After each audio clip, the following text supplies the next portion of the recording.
On ne contribue pas à stabiliser un pays en abrutissant les gens, en transformant le peuple en bétail électoral. Et je plaide vraiment pour la démystification des élections présidentielles en Afrique. L'alternance politique, le changement de régime ne suffit pas. C'est le changement de paradigme économique qui s'impose. Mais cela suppose que nous prenons aujourd'hui la responsabilité d'aller plus vite et plus loin, y compris dans les langues nationales, dans cette éducation citoyenne. Que les gens comprennent. Je vous assure que si nous avions le même niveau de compréhension des enjeux de ce qui nous arrive, des causes de ce qui nous arrive aujourd'hui, les causes structurelles, d'abord on se taperait moins dessus les uns les autres, on comprendra qu'on est dans le même bateau et les gens sauront comment voter et les gens sauront surtout comment exercer le contrôle citoyen après le vote. Qu'il n'y a pas une seule élection en Afrique où l'Union européenne domine totalement.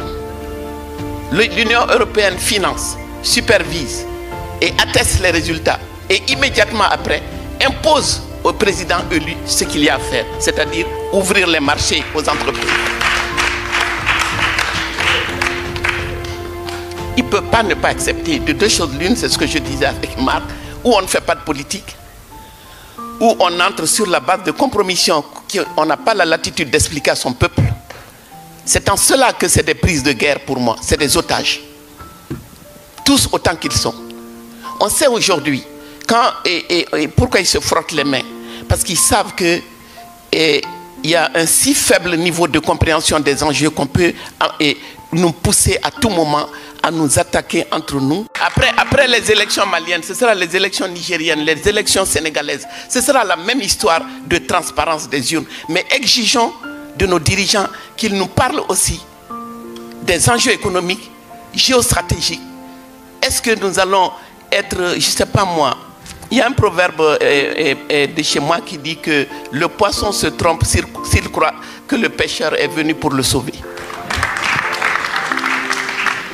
Et si vraiment, si nous croyons que ceux qui sont l'investisseur est venu pour nous sauver, nous nous trompons lourdement.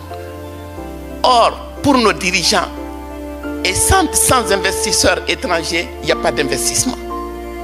Aujourd'hui, les États libéraux se retranchent tous derrière leurs grandes entreprises. Ils espèrent tous que leurs entreprises iront faire du profit en Afrique pour venir résoudre les problèmes ici.